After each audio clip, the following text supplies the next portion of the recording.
Meu nome é Vanessa Luz, vou dar continuidade à leitura do livro O Poder do Agora. A busca do ego pela plenitude. Um outro aspecto do sofrimento emocional é uma profunda sensação de falta, de incompletude, de não se sentir inteiro.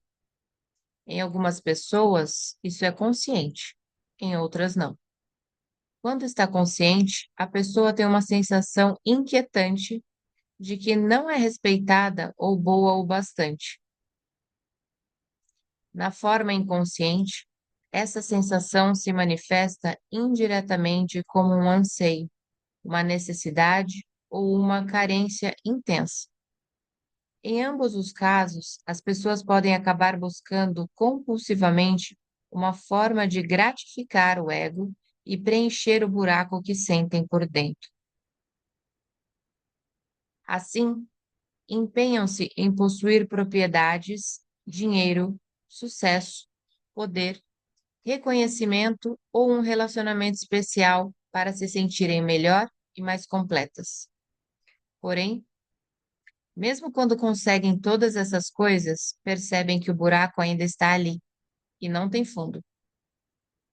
As pessoas veem, então, que estão realmente em apuros, porque não podem mais se enganar. Na verdade, elas continuam tentando agir como antes, mas isso se torna cada vez mais difícil.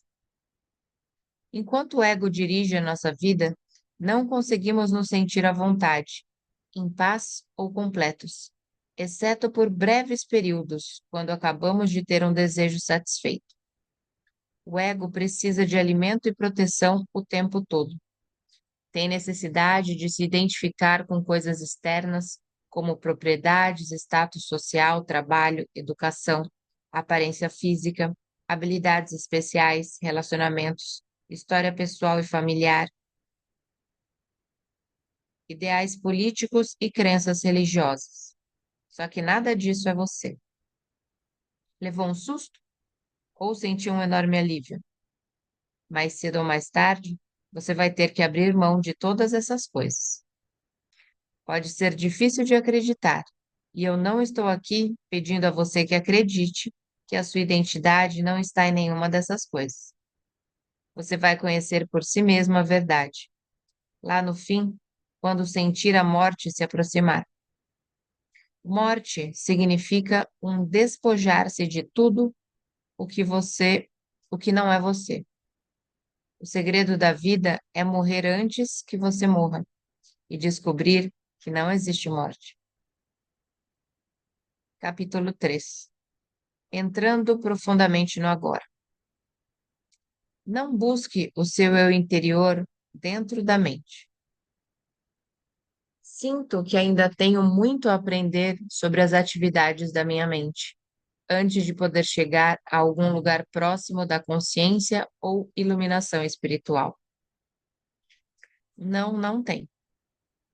Os problemas da mente não podem ser solucionados no nível da mente. No momento em que compreendemos que não somos a nossa mente, não existe muito mais a aprender ou compreender. O máximo que podemos conseguir ao estudar a mente é nos tornarmos bons psicólogos, mas isso não nos levará para além da mente, do mesmo modo que estudar a loucura não basta para criar a sanidade. Já entendemos a mecânica básica do estado da inconsciência, ou seja, quando nos identificamos com a mente, geramos um falso eu interior, o ego, que é um substituto do nosso verdadeiro eu interior, enraizado no ser. Passamos a ser um ramo cortado da videira, como Jesus pregou. As necessidades do ego são intermináveis. Ele se sente vulnerável e ameaçado e, em consequência, vive em um estado de medo e carência. Quando entendemos esse funcionamento anormal da mente, não precisamos examinar todas as suas numerosas manifestações, nem transformá-lo em um problema pessoal complexo. O ego, é claro, adora fazer isso. Está sempre buscando algo em que se apegar para sustentar e fortalecer a ilusão que tem de si mesmo e para juntar aos seus problemas. Essa é a razão pela qual, para muitos de nós, o sentido do eu interior está intimamente ligado aos nossos problemas. Quando isso acontece, a última coisa que desejamos é nos livrar deles, porque isso significa a perda do eu interior. Por isso, pode existir uma grande parte de investimento inconsciente do ego em mágoa e sofrimento. Portanto, se reconhecermos que a raiz da inconsciência vem de uma identificação com a mente, o que naturalmente inclui as emoções, estaremos dando um passo para nos livrar da mente e nos tornar presentes. Quando estamos presentes, podemos permitir que a mente seja como é, sem nos deixar enredar por ela. A mente em si é uma ferramenta maravilhosa. O mau funcionamento acontece quando buscamos o nosso eu interior dentro dela e a confundimos com quem somos. É nesse momento que a mente se torna egóica e domina toda a nossa vida. O fim da ilusão do tempo. É praticamente impossível deixarmos de nos identificar com a mente. Estamos mergulhados nela. Como se ensina um peixe a voar? O segredo está em acabar com a ilusão do tempo. O tempo e a mente são inseparáveis. Tire o tempo da mente e ele para, a menos que você escolha utilizá-lo. Estar identificado com a mente é estar preso ao tempo. É a compulsão para vivermos quase exclusivamente através da memória ou da antecipação. Isso cria uma preocupação infinita com o passado e o futuro, e uma relutância em respeitar o momento presente e permitir que ele aconteça. Temos essa compulsão porque o passado nos dá uma identidade e o futuro contém uma promessa de salvação e de realização. Ambos são ilusões. Mas sem o tempo, qual seria a razão da nossa existência? Não teríamos objetivos a alcançar, nem mesmo saberíamos quem somos. O tempo é algo precioso e acho que precisamos aprender a utilizá-lo com sabedoria em vez de desperdiçar. O tempo não tem nada de precioso, porque é uma ilusão. Aquilo que achamos ser precioso não é o tempo, mas um ponto que está fora dele, o agora. Isso é realmente precioso. Quanto mais nos concentramos no tempo, no passado e no futuro, mais perdemos o agora, a coisa mais importante que existe.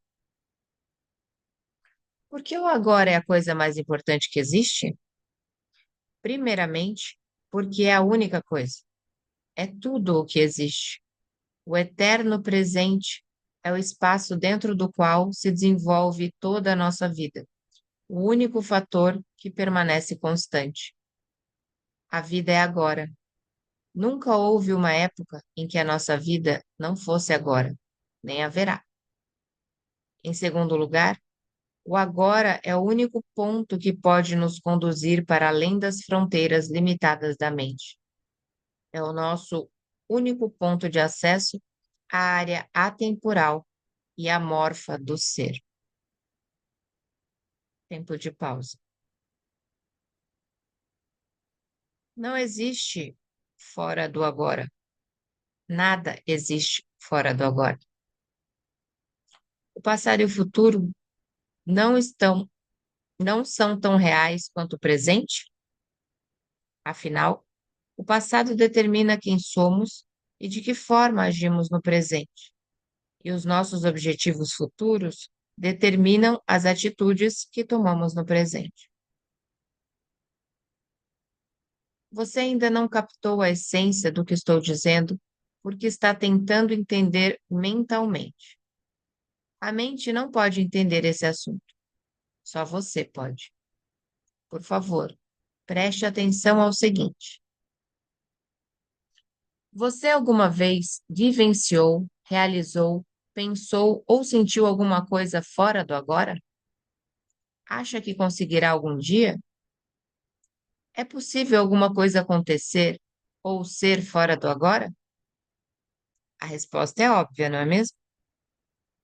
Nada jamais aconteceu no passado, aconteceu no agora. Nada jamais irá acontecer no futuro, acontecerá no agora. O que consideramos como passado é um traço da memória, armazenado na mente, de um agora anterior. Quando nos lembramos do passado, reativamos um traço da memória e fazemos isso agora. O futuro é um agora imaginado, uma projeção da mente. Quando o futuro acontece, acontece como sendo o agora. Quando pensamos sobre o futuro, fazemos isso no agora. Obviamente, o passado e o futuro não têm realidade própria.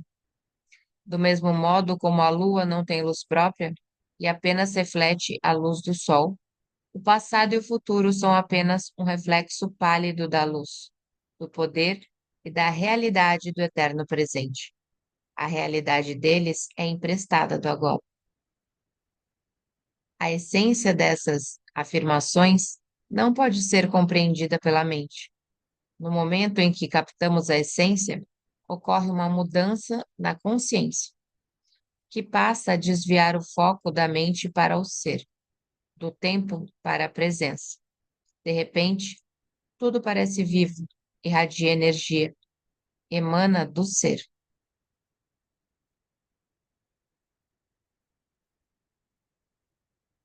A chave para a dimensão espiritual. Em situações em que a nossa vida está ameaçada, pode ocorrer naturalmente essa mudança na consciência do tempo para o momento presente. A personalidade que tem um passado e um futuro retrocede e é substituída por uma presença consciente intensa, serena, mas ao mesmo tempo alerta. Sempre que uma reação se faz necessária, ela surge desse estado de consciência. Muitas pessoas, embora não percebam, gostam de se envolver em atividades perigosas, como escaladas de montanhas, corridas de automóvel, voos de asa delta, pela simples razão de que essas atividades as trazem para o agora, livres do tempo, dos problemas, dos pensamentos e das obrigações pessoais. Nesses casos, desviar sua atenção do momento presente, nem que seja por um segundo, pode significar a morte. Infelizmente, essas pessoas passam a depender de uma atividade em particular para ficar nesse estado. Mas você não precisa escalar a face da morte, a face norte do Eiger. Você pode entrar neste estado agora.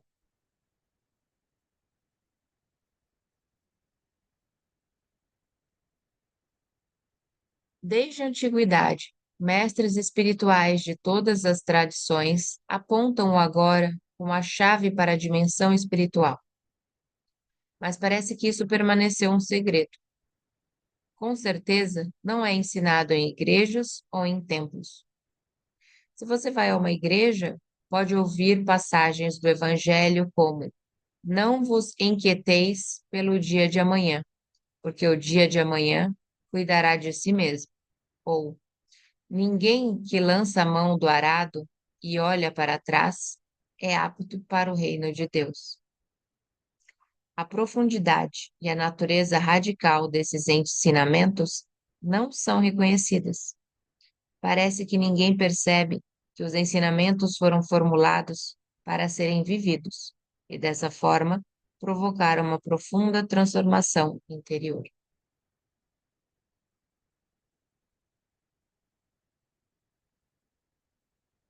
Toda a essência do Zen consiste em caminhar sobre o fio da navalha do agora, em estar tão absolutamente presente que nenhum problema, nenhum sofrimento, nada que não seja quem somos em essência, possa permanecer em nós. No agora, na ausência do tempo, todos os nossos problemas se dissolvem. O sofrimento precisa do tempo e não consegue sobreviver no agora.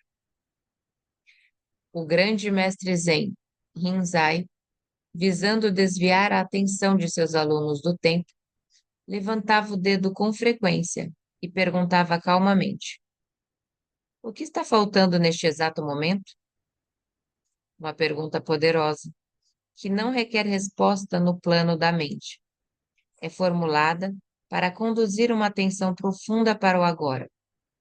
Outra questão muito usada na tradição Zen é: se não é agora, então quando?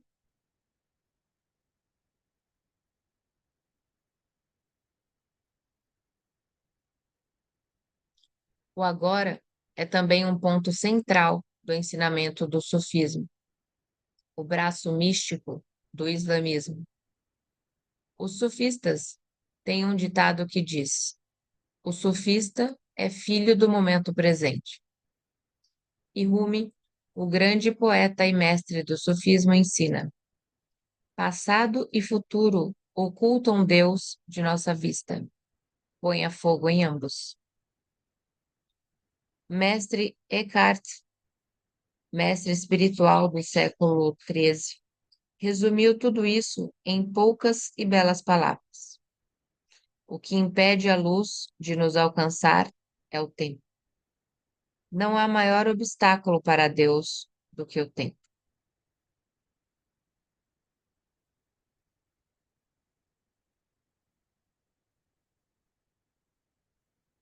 Acessando o poder do agora.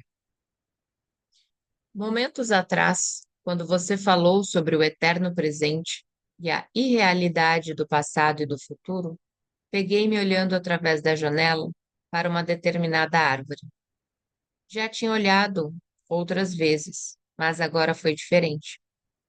Não percebi muita mudança na forma externa, exceto que as cores pareciam mais vivas.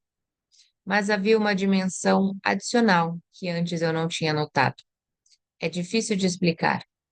Não sei bem, mas achei ter percebido alguma coisa invisível, como se fosse a essência daquela árvore, ou melhor, um espírito interior. E, de alguma forma, era como se eu fosse parte dela. Percebo agora que nunca tinha visto de fato a árvore, apenas uma imagem plana e morta.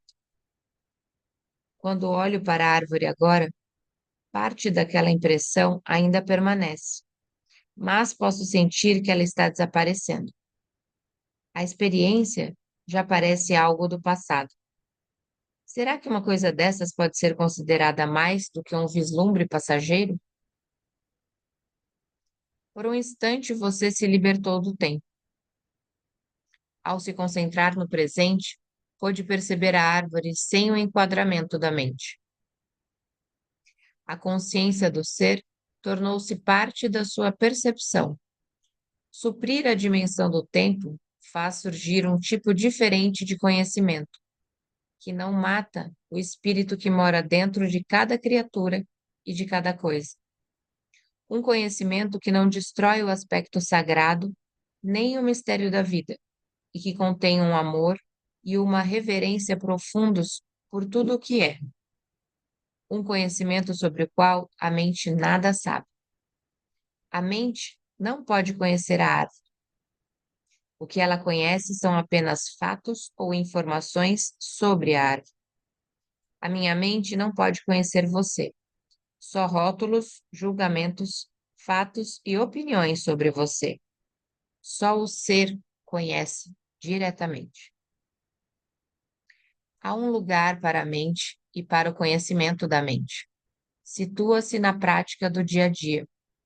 Entretanto, quando a mente domina todos os aspectos da nossa vida, inclusive as relações com as outras pessoas e com a natureza, transforma-se em um parasita monstruoso, que, se não for reprimido, pode acabar matando todo tipo de vida no planeta e, finalmente, a si mesmo, ao matar quem o hospeda. Você teve uma breve visão de como a ausência do tempo pode transformar nossa percepção. Mas não basta uma experiência. não importa quão linda ou profunda ela seja. O que é necessário e o que nos interessa é uma mudança definitiva na consciência. Portanto, rompa com o velho padrão de negação e resistência ao momento presente. Torne uma prática desviar a atenção do passado e do futuro. Afaste-se da dimensão do tempo da vida diária tanto quanto possível. Se você achar difícil entrar diretamente no agora, comece observando como a sua mente tende a fugir do agora. Vai notar que geralmente imaginamos o futuro como algo melhor ou pior do que o presente. Imaginar um futuro melhor nos traz esperança e uma antecipação do prazer. Imaginá-lo pior nos traz ansiedade. Ambos os casos são ilusões. Ao observarmos a nós mesmos, um maior grau de presença surge automaticamente em nossas vidas. No momento em que percebemos que não estamos presentes, estamos presentes. Sempre que somos capazes de observar nossas mentes, deixamos de estar aprisionados. Um outro fator surgiu, algo que não pertence à mente: a presença observadora. Esteja presente como alguém que observa a mente e examine seus pensamentos, suas emoções, assim como suas reações em diferentes circunstâncias. Concentre seu interesse não só nas reações, mas também na situação ou na pessoa que leva você a reagir. Perceba também com que frequência a sua atenção está no passado ou no futuro. Não julgue nem analise o que você observa. Preste atenção ao pensamento. Sinta a emoção. Observe a reação. Não veja nada como um problema pessoal. Sentirá então algo muito mais poderoso do que todas aquelas outras coisas que você observa. Uma presença serena e observadora por trás do conteúdo da sua mente. O observador silencioso.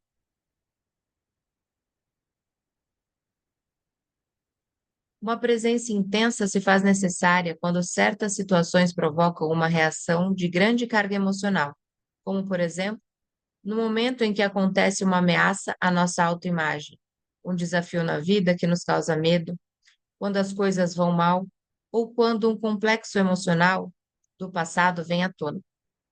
Nessas situações, tendemos a nos tornar inconscientes. A reação ou a emoção nos domina. Passamos a ser ela. Passamos a agir como ela. Arranjamos uma justificativa, erramos, agredimos, defendemos. Só que não somos nós, e sim uma reação padronizada, a mente em seu modo habitual de sobrevivência. Identificar-se com a mente dá a ela mais energia, enquanto observar a mente retira a sua energia. Identificar-se com a mente gera mais tempo, enquanto observar a mente revela a dimensão do infinito. A energia retirada da mente se transforma em presença. No momento em que conseguimos sentir o que significa estar presente, fica muito mais fácil escolher simplesmente escapar da dimensão do tempo e entrar mais profundamente no agora. Isso não prejudica nossa capacidade de usar o tempo, passado ou futuro, quando precisamos nos referir a ele em tempos práticos. Nem prejudica nossa capacidade de usar a mente. Na verdade, estar presente aumenta a nossa capacidade.